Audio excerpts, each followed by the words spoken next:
Vamos para outra pergunta também agora. O companheiro Daniel Pérez perguntou: num determinado ponto sobre a contradição, Mal fala vagamente da contradição entre forças produtivas e relações de produção.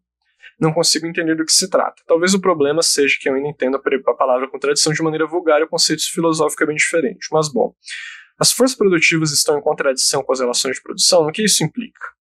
Então, é um comentário interessante aqui do companheiro, né? Eu havia respondido ele parcialmente ali por chat, mas eu não tive tempo de terminar de responder, então acho importante que eu fale aqui dessa questão, né, que é essa colocação que Marx já falava, que é sobre a contradição entre relações de produção e forças produtivas, certo? Por quê? Porque quando a gente... O que isso significa, né? Toda a história da humanidade, né, e particularmente do ponto de vista da história da luta de classes e a substituição de um modo de produção por outro, pode ser explicado de forma sucinta através da contradição entre forças produtivas e relações de produção. Por quê? Porque o que demonstra Marx é que em toda sociedade você tem o que são forças produtivas, para começar, né? As forças produtivas é o conjunto de força de trabalho, né? Então a força de trabalho dos trabalhadores, né? Daqueles que empregam o trabalho propriamente, e os meios de produção, certo? Os meios de produção, que nesse caso, né, quando a gente fala de forças produtivas no ponto de vista abstrato, envolve tanto a técnica quanto a tecnologia. Então, o avanço técnico, a compreensão técnica, o desenvolvimento técnico ou desenvolvimento tecnológico se refere justamente a forças produtivas, e a força de trabalho também são forças produtivas, certo? E o que são relações de produção? São as relações que se dão entre as pessoas dentro do processo produtivo. No caso da sociedade de classes, é a relação de exploração que se dá de uma classe sobre a outra. Mas no caso de uma sociedade sem classes, é simplesmente a relação entre pessoas dentro do processo produtivo, certo? Então, o que Marx vê, o que Marx analisou na história, é que em toda a sociedade, né, você tem forças produtivas e relações de produção, e sempre que as forças produtivas começam a se desenvolver, as relações de produção precisam ser superadas, certo? Começa a haver uma contradição entre elas. Então, Marx enxergou isso na sociedade escravista, Marx enxergou isso na sociedade primitiva, né, no comunismo primitivo. O desenvolvimento das forças produtivas levou, posteriormente, à ruptura, o desenvolvimento de uma relação de produção de exploração, né, isso do ponto de vista dialético foi um desenvolvimento. No escravismo, a mesma coisa, né, você teve o desenvolvimento das forças produtivas ao ponto de que se superou pelo feudalismo. O feudalismo, a mesma coisa, o capitalismo. Então, a história, você tem esse desenvolvimento das forças produtivas que leva, por sua vez, forja uma contradição entre as relações de produção que faz com que as relações de produção tenham que ser alteradas, né? E qual é... Eu não vou tratar aqui de forma mais específica da contradição entre entre forças produtivas e relações de produção nos períodos anteriores da sociedade, né? Eu vou tratar sobre o capitalismo porque é a parte mais clara que Marx traz no Capital, livro 1, né? Que é o quê? É a compreensão de que quanto mais se desenvolve as forças produtivas da sociedade, quanto mais se desenvolve a técnica, quanto mais se desenvolve a tecnologia na sociedade, que é uma tendência quase que natural do capitalismo, esse desenvolvimento das forças produtivas, você tem a socialização cada vez maior da produção. O que significa socialização da produção? Significa que cada vez mais a produção de uma mercadoria, o que antes, na época do feudalismo, apenas um artesão produzia um determinado bem, certo? Então, um artesão, um camponês, mas principalmente os artesãos, eles eram responsáveis por confeccionar desde a extração da matéria-prima até a comercialização posterior do seu produto. No capitalismo você tem a separação disso, e você tem a socialização cada vez maior da produção. Ou seja, para a gente produzir uma simples garrafa de água, né, inúmeras mãos tiveram que produzir isso aqui. Né, inúmeras mãos tiveram que produzir o plástico, né, tiveram que produzir, enfim, a maior parte da garrafa é plástico, né, para além da própria extração da água, né, então o tratamento da água. Ou seja, várias mãos tiveram que produzir isso. Então a tendência da socialização é cada vez maior, certo? Cada vez mais pessoas produzem. Só que ao mesmo tempo, no campo das relações de produção, a apropriação do produto social é cada vez mais privada. O que isso significa? Que mesmo com a produção cada vez mais socializada, apenas poucos indivíduos, poucos setores da burguesia passam cada vez mais a extrair a maior parte desse produto social, enquanto a imensa maioria de trabalhadores que produzem não possuem a maior parte desse produto social. E você tem cada vez mais esse desenvolvimento, essa tendência que Marx já apontava no século XIX, mas que até hoje continua a se expressar, certo? E o que Marx enxergava? Vejam, a tendência do capitalismo é a expropriação, certo? E no imperialismo muito mais. Mas a tendência geral do capitalismo é a expropriação. Primeiro foi a expropriação dos camponeses e artesãos na decadência da sociedade feudal, né, na chamada sociedade de trabalhadores livres, tiveram que ser expropriados de uma forma absolutamente violenta, né, para que pudessem ingressar nas fábricas capitalistas, certo? E também a própria burguesia vive se expropriando toda hora, né? A pequena burguesia constantemente arruinada, os próprios setores monopolistas da burguesia, um se engolindo ao outro. Então a tendência é que a apropriação do produto social continue cada vez mais privada em um único setor, certo? Em alguns grupos burgueses. Isso muito mais do que no próprio século XIX. E isso engendra essa contradição, né, que é justamente produção cada vez mais social e apropriação cada vez mais privada, cuja resolução dessa contradição é precisamente a revolução proletária, certo? Que é quando Marx coloca no Capital: soam o badalar dos sinos, né, os expropriadores são expropriados, né, que é quando justamente essa imensa massa de trabalhadores, uma produção cada vez mais socializada, que por sua vez leva a uma sindicalização cada vez maior, um aumento cada vez maior das lutas operárias, é que vão expropriar por sua vez a burguesia, né? Os expropriadores são expropriados pela revolução proletária. Então, quando a gente fala de contradição entre relações de produção e forças produtivas no capitalismo, a gente está se referindo a isso, né? É justamente, claro, essas contradições têm várias camadas de análise, né? A gente pode tratar do ponto de vista, não, é simplesmente a contradição entre burguesia e proletariado. Mas o ponto de vista, né, tomando essa questão, é a contradição entre produção cada vez mais social e apropriação cada vez mais privada, né, que Marx tratava, e que por sua vez é a tendência geral que leva inevitavelmente à ditadura do proletariado, como Marx colocou no Capital livro 1, né, justamente porque a tendência de resolução dessa contradição é a revolução proletária. Então acho que fica mais claro aqui, deve ter ficado mais claro para o companheiro o que significa afirmar contradições entre relações de produção e forças produtivas, particularmente no capitalismo, certo? João Miguel: saudações, Fragoso, tenho dificuldade de encontrar as obras teóricas do Gonçalo, o único lugar que encontrei foi no blog Civil ao Povo. Você conhece outro site onde posso encontrar essas obras? Olha, companheiro, quando a gente fala de obras do presidente Gonçalo, assim, livros do presidente Gonçalo mesmo, do professor Abimel Guzmán, assinados por ele, que eu saiba, tem dois, que é dois não, né? Tem alguns mais, mas os mais famosos são o Espaço e Tempo na teoria kantiana e o Estado Burocrático Democrático Burguês, que são textos que ele publicou ainda na época da faculdade, né, enquanto professor universitário. Agora, se o companheiro está pedindo textos políticos, né, com exceção da Entrevista do Século, que é esse livro aqui que eu tenho atrás de mim, né, que é justamente o principal material escrito, né, trazido pelo presidente Gonçalo, no fundamental que se atribui a ele é principalmente as obras completas do Partido Comunista do Peru.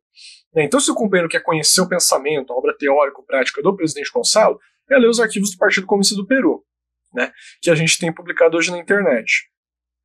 O melhor material que a gente tem são os dois livros publicados pelo Luiz Arce Borja, que é o Guerra Popular em Peru, volume 1 e volume 2, El Pensamento Gonçalo, né, que são dois volumes de livros que tratam propriamente que tratem a obra completa do PCB. Assim, falta muitos documentos, falta muita coisa, mas é o mais próximo que a gente tem atualmente de obras completas do presidente Gonçalo, né?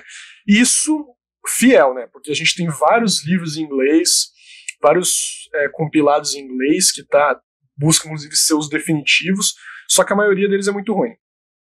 A maioria deles é muito ruim porque a tradução sempre é muito mal feita. Geralmente essas traduções em inglês são muito mais mal feitas, e é bem triste que a maior parte dos textos que a gente tenha desses compilados seja em inglês e não em espanhol. Aqui é o site Beneditaut, né, que traz aqui, se vocês quiserem ler em inglês do que se propõe a ser o completo, tem esse aqui, que é o Obras Completas do Partido Comunista do Peru, volume 1 a 4, né, de 68 a 99, que é o que eu falei, tem vários problemas de tradução, tem um texto ali, inclusive, que eles botam como sendo de 86, mas que na verdade é de 2016, então fizeram meio que uma mistureba lá, Mas os principais são esses. Ó, aqui, ó, o texto do presidente Gonçalo sobre o Estado Democrático Burguês.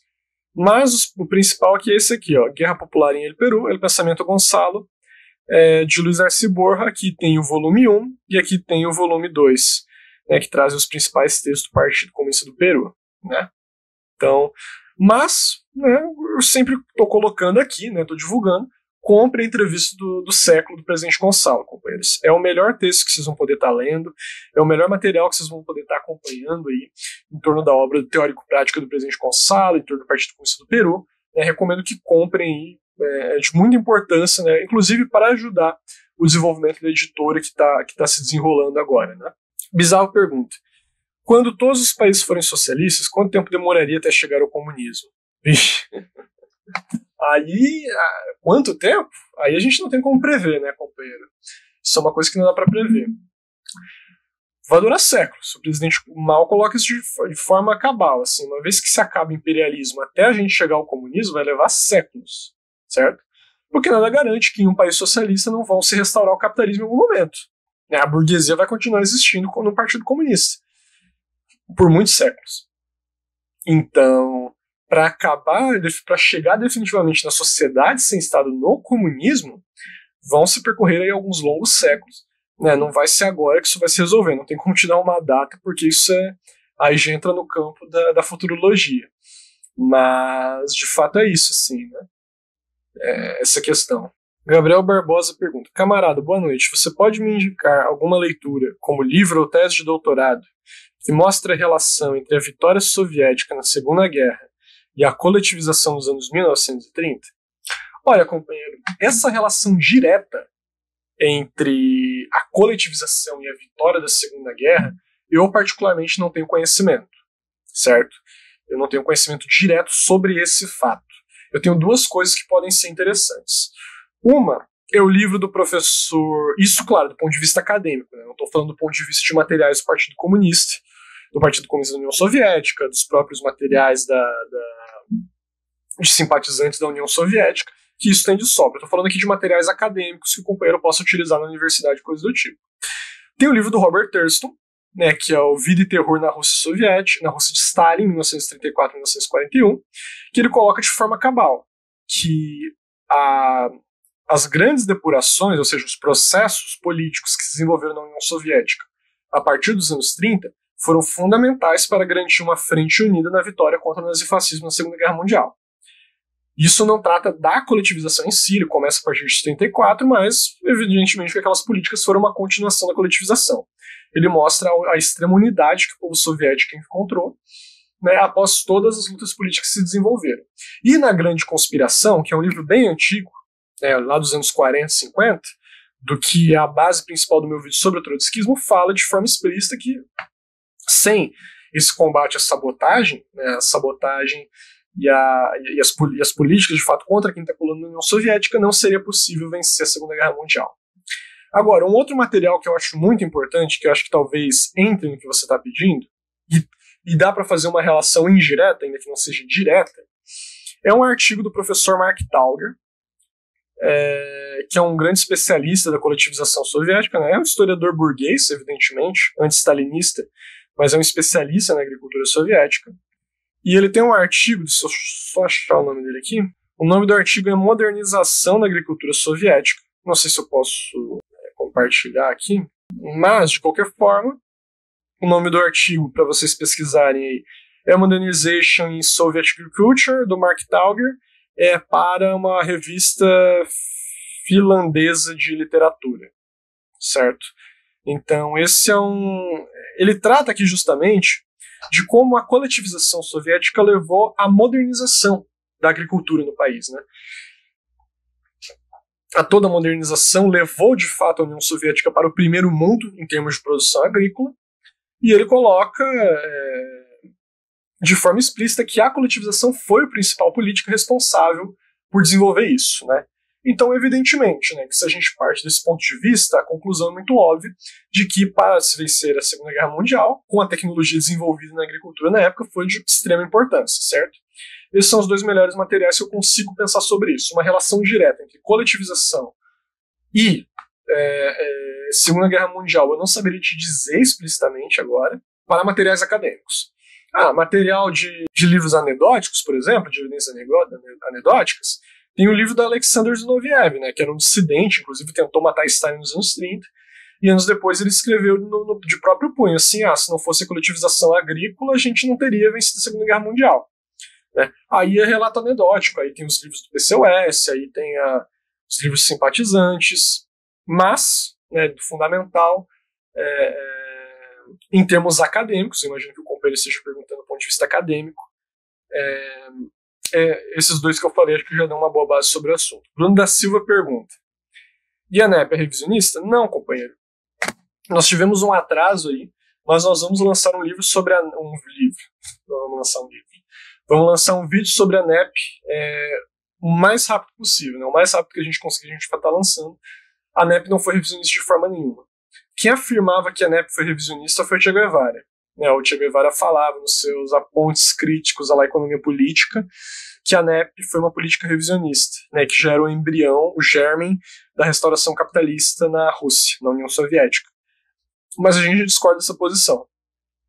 A NEP, na verdade, foi uma política de construção do socialismo, né, serviu à construção do socialismo, e é o que a gente vai estar demonstrando nesse vídeo aí que está para sair.